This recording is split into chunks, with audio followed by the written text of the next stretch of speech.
The kitchen is the heart of the home. It's a place for gathering, it plays a central role in daily life, and in our case, it's also located right in the center of our one-bedroom apartment. It's in this pass-through style where it's the first thing you see when you walk in, and you have to walk through it the way that Nova is walking through my shot to get to the living room. Which means that it's very visible, and in its current state, I don't really like what I see. It's a pretty builder basic modern design and it's just not doing it for me. So my goal is to make over this kitchen to match the overall vibe that I'm going for in our place, which is calm, cozy, organic, and earthy.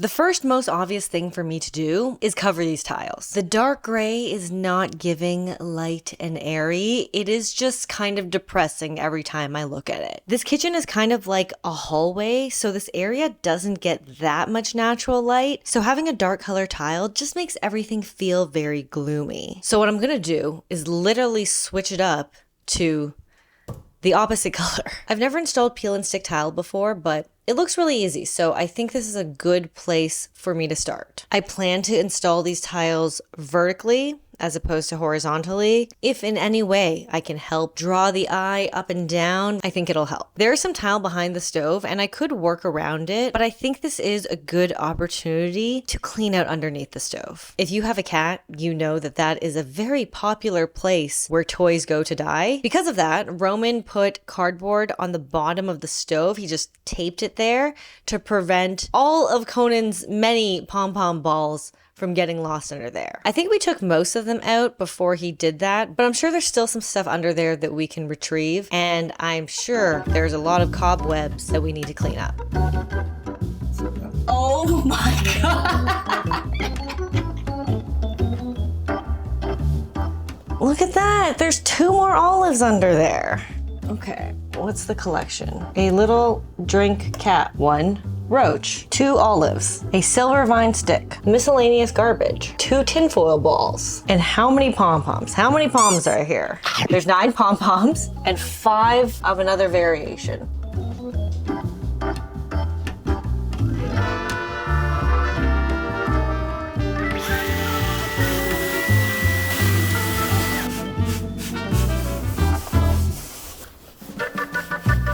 I prepped the tiles for their funeral by cleaning them with water and vinegar, then rubbing alcohol and removing all the switch plates. I measured where the outlets are so I could make cutouts for them. Take your time and be careful to make sure you're cutting the right side of the tile, since they are meant to overlap, so there is actually a top and bottom to them. I wanted the full tile to be right under the cabinet since that's at eye level. The cut tile would be below it, directly above the counter. I started installing from the top, but since they're meant to overlap, you should actually start from the bottom and work your way up instead. Why does this matter? Because there's this teensy bit of writing on them, so if you don't overlap them the right way, all the itty bitty writing is gonna show. I had to peel up the bottom of every top tile to do it the right way, and all I can say is I'm really impressed with how forgiving these are, because I ripped them off a psychotic amount of times to get the overlap right.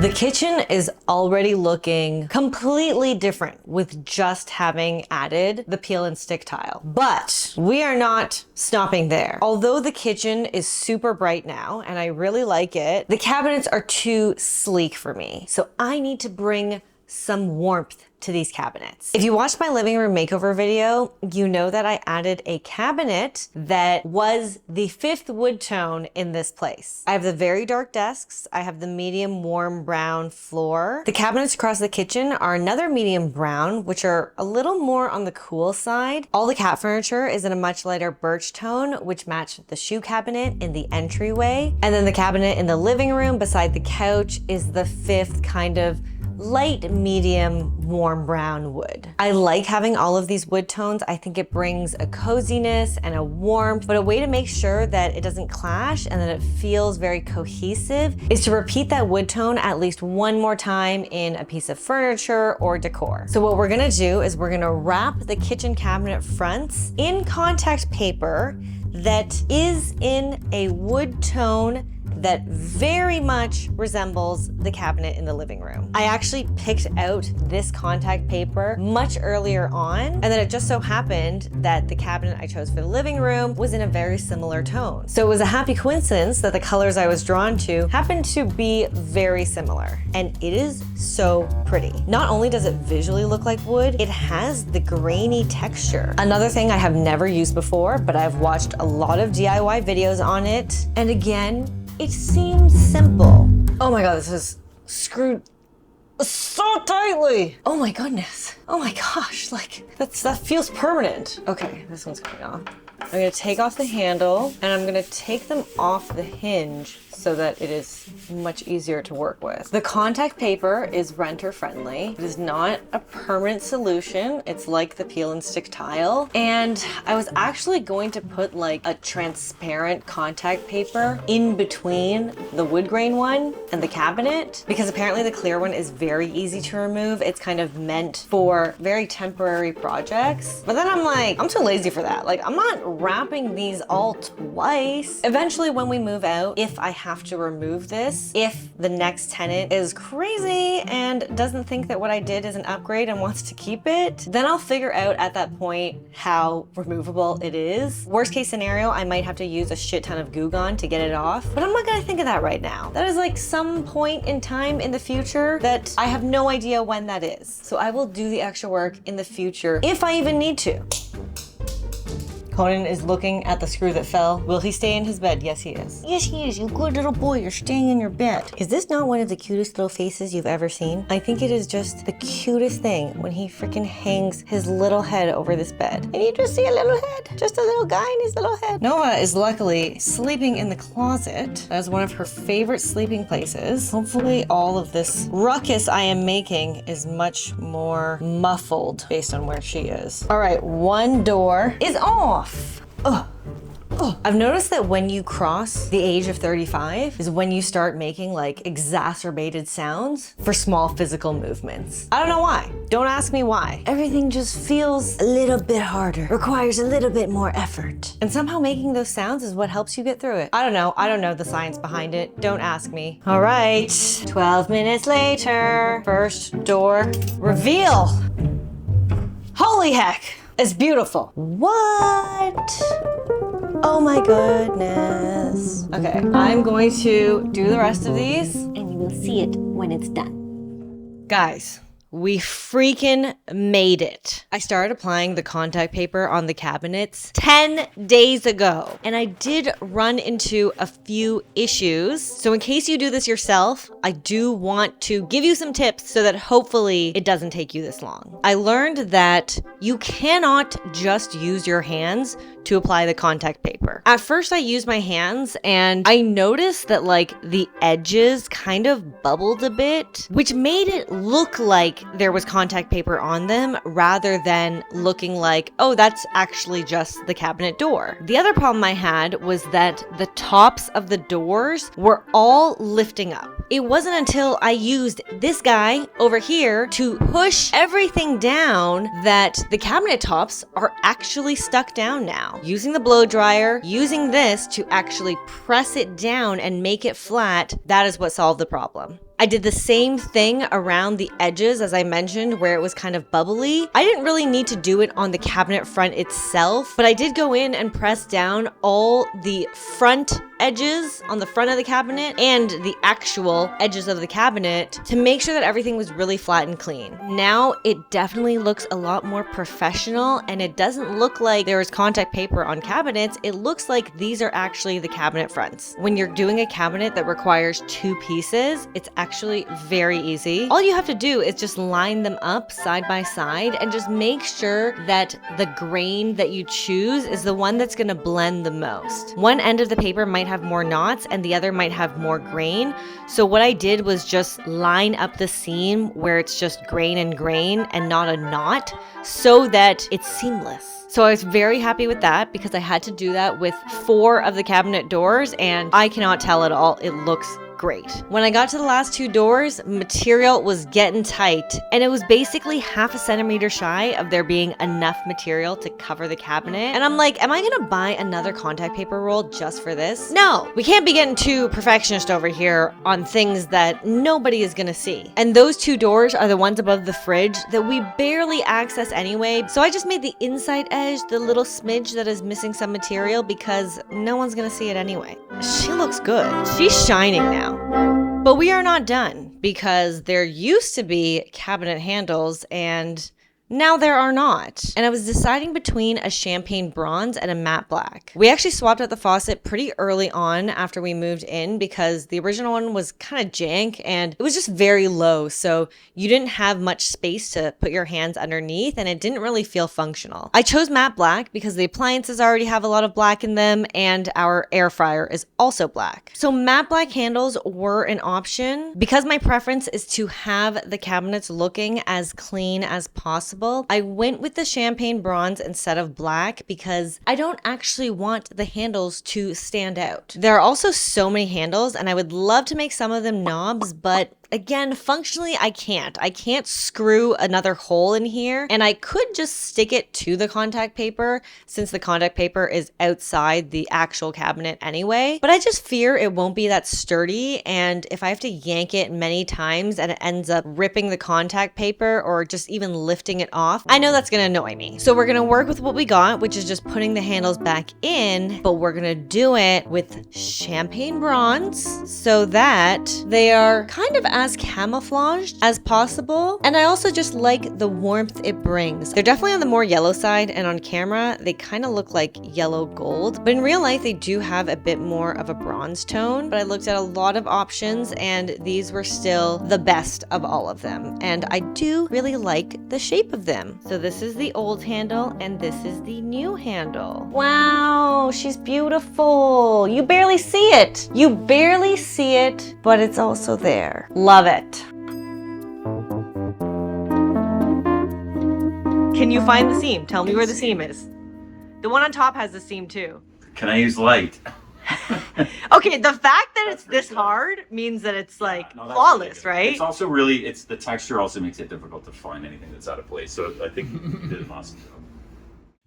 I've always hated this track light. The design feels cluttered and because it hangs fairly low and takes up quite a bit of space, it makes the ceiling feel lower. I wanted a light that would basically disappear into the ceiling, so I got this flush mount one instead. As you can see, the flush mount light is gone. Huh? I specifically made sure that I chose one that was 2700K. It was a dimmable light and the light was basically like built into the light fixture. So it's not like I could swap the light out. But even when it was on the 2700K setting, it's a range. So it's like 2700K to 3000K. And I just found it to be too white. Like I had it in there for a few days. We tried using it. But because this is all just like one big space in here, the light has to be a vibe all the time. Nova, stop trying to be the center of attention all the time.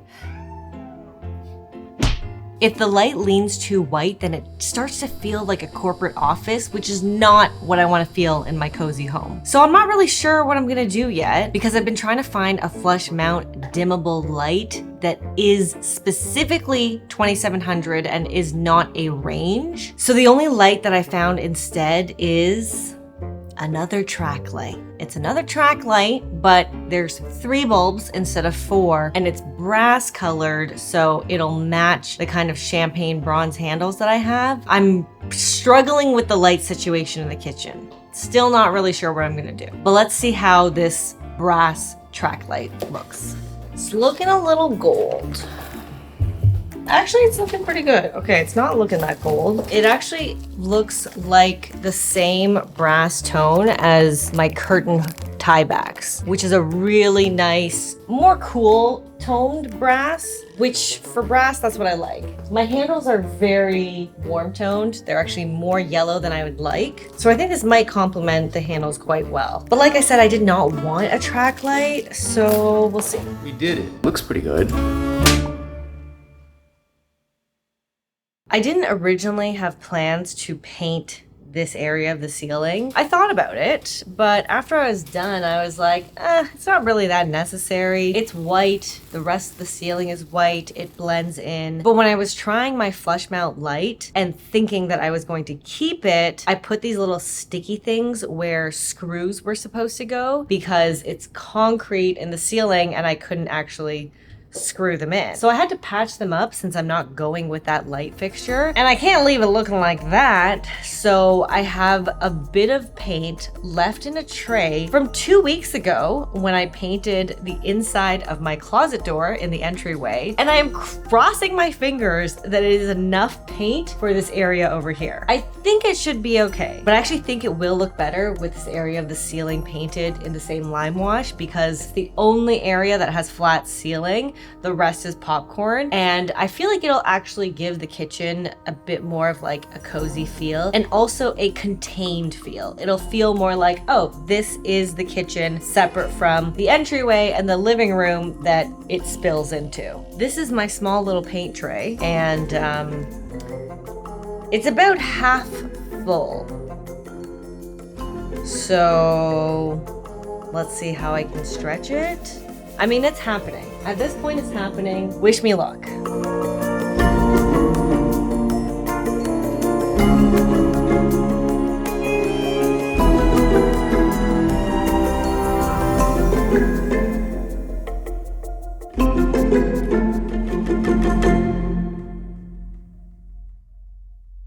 So while I waited for the next and hopefully final light fixture to arrive, it was time to cover the last ugly surface. I've never applied contact paper to a counter before, but I just did the cabinet, so this can't be too hard, right? Wrong. This was by far the most tedious and difficult application of them all. The first time I got impatient and tried to stick on too much at once, which immediately ended up in a lot of bubbles. So I ripped it off and ordered the right application tools. But of course I wasn't patient enough for those to arrive. So I found another method where you spray the counter with a mixture of water and dish soap, lay your entire piece of contact paper down, and then squeegee out all the water. I was gonna try this method, but the quality of this paper really sucked, and it started creasing from just rolling it out flat. So I tried to apply it again dry, but using the squeegee this time and doing it very slowly and carefully. The whole reason I got such a large size was because I wanted to cut around the sink for a seamless application. This ended up being so freaking hard, I couldn't do it cleanly because the tension from the rounded corners was messing up the application, and the sink wasn't sealed properly to begin with, so even after my thorough cleaning, there was still some water underneath the edges and it wouldn't even stick. This is basically where I gave up and Conan sat with me for emotional support.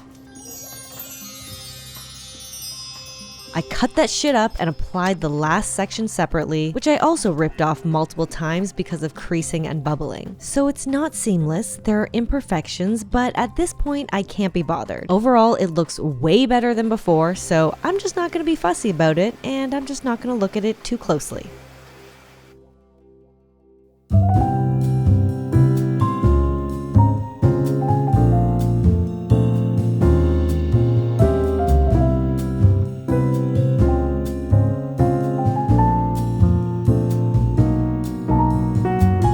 So happy with this light. She is beautiful. The cream color complements the overall space, and the brass detail makes the bronze handles look more intentional. Third time's a charm, and honestly, I'm glad it happened this way because I do think the kitchen looks so much better with the ceiling painted. Broke back and all, I'm really pleased with how everything came together. If you enjoyed this video, give it a like, subscribe for more cozy design and cat chaos, and I'll see you in the next video. Bye!